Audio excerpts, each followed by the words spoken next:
تشہد میں حلقہ بنا کر آخر تک اسی طرح رکھنا چاہیے۔ جب ہم کلمہ شہادت کہتے ہیں اشہد اللہ الہ الا اللہ تشہد میں، تو اپنے حلقے کو اس طریقے سے برقرار رکھنا چاہیے، اس کو اس طریقے سے کھولنا نہیں چاہیے۔ بعض لوگ اس طریقے سے کھول دیتے ہیں تو یہ درست نہیں ہے۔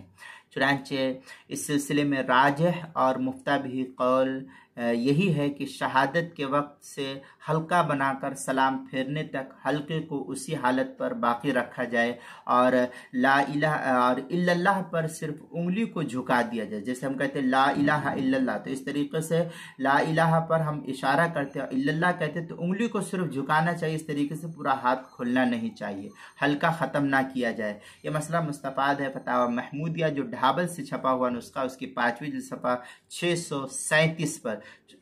مسلم شریف میں ہے ان رسول اللہ صلی اللہ علیہ وسلم کان اذا قعد فی التشہد وضع یدہ الیسریٰ کے تحت جو ہے تفصیل ہے۔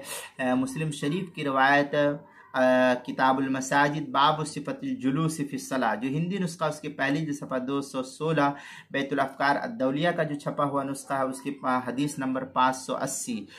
فتاوی تاتار خانیہ میں اس سلسلے میں کافی تفصیلی بحث ہے۔ الاشارۃ عند قولہ اشہد ان لا الہ الا اللہ حسن ثم کیف یصنع عند الاشارہ، حکى عن الشیخ الفقیہ ابو جعفر، اس کے تحت جو بڑی تفصیل نقل کی ہے۔